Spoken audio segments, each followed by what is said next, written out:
important that is in choosing whether a film's good, bad, or indifferent. There's a movie that's been out now for a couple of weeks called A Writer's Odyssey, which is MA rated and 130 minutes in duration. And it's an intricately woven crime fantasy about power and loss, and making it as a storyteller. It's intriguing, I think, and a tad exasperating. It crams a great deal into its 2-hour-plus running time, requires concentration to follow. So let me give it a go. Guan Ning is heartbroken and isolated. He used to be happily married with a beautiful young daughter named Tangerine.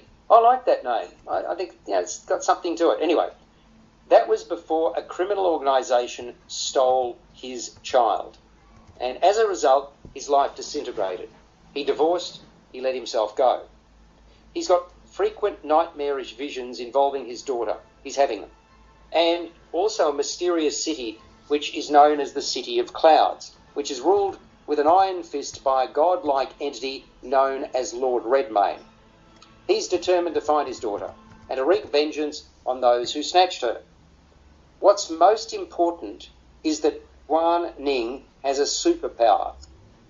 Not like any other that we've seen in the superhero films. He's able to throw stones with remarkable accuracy. A second threat involves a man named Kong Wen, who's seeking revenge for the murder of his sister at the hands of a devilish monk.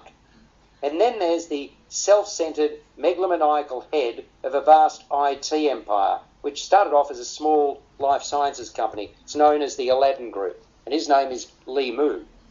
He links his declining health to a nerdish writer who's almost 30 years of age called Kong Wen Lu.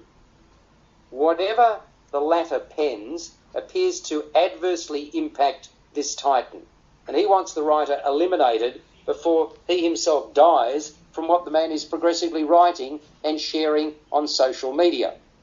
Time is of the essence, so Li Mu's chief information officer, called Tu Ling, who has her own tale of woe, being one of abandonment by her parents, engages Guan Ning to do the job under the pretense of finding his long-lost daughter. So, clearly this is a fantasy. Is it not, Dave? It is, and I really enjoyed this. I thought this was very much a modern-day fantasy that a lot of people out there are going to embrace the same way that we did films like Neverending Story.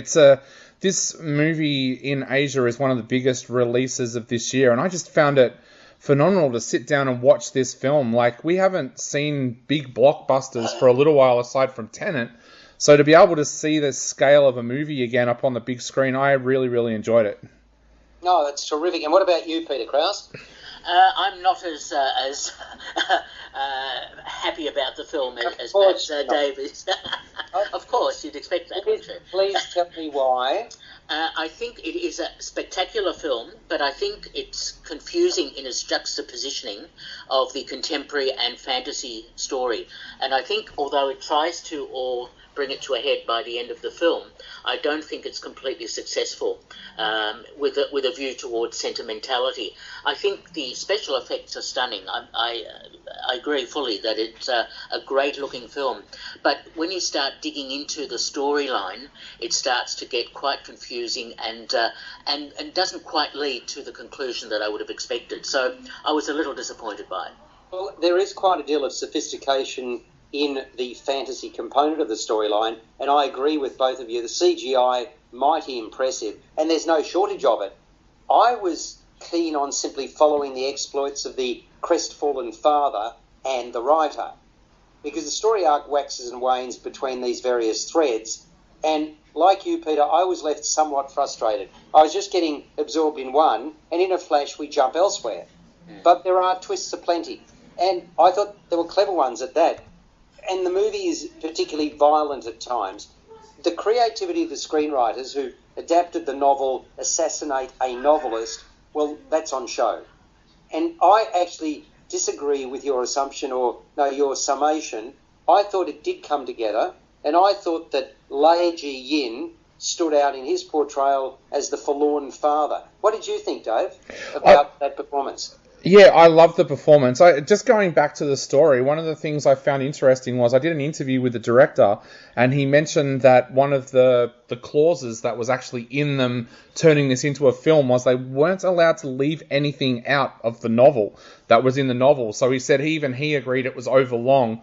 But yeah, it's interesting because I thought the performances in this were absolutely fantastic, and I just wonder whether this is a time where Asian cinema is going to be recognised more because Hollywood's practically in lockdown at the moment. I saw this at a screening that was absolutely full here in Melbourne, and I haven't seen a film have a full cinema in Melbourne since the lockdown kind of ended, apart from press screenings. So to be able to go back and watch this with a big audience kind of showed to me that perhaps people are becoming a little bit more aware of the spectacle and the beauty of Asian cinema. Well, do you know that there's an Australian responsible for the score? Yes. Jed Kurzel. He composed the music for the haunting drama The Nightingale. So he's given quite some scope to work with in here, which I thought was terrific. So as far as I'm concerned, it's complex, notwithstanding those few reservations. I thought it was most impressive. It's directed by Yang Liu. And Dave, did you say to me earlier that the season has been extended in the cinemas? Yeah, it's been extended in some of the cinemas across Victoria and New South Wales at the moment because it's had unprecedented ticket sales apparently. So yeah. Very good. Well, let's give a score for A Writer's Odyssey, MA rated, 130 minutes. Peter Krausz. Style over substance. It's a great looking film, but I think the story needed more refining. 6 out of 10.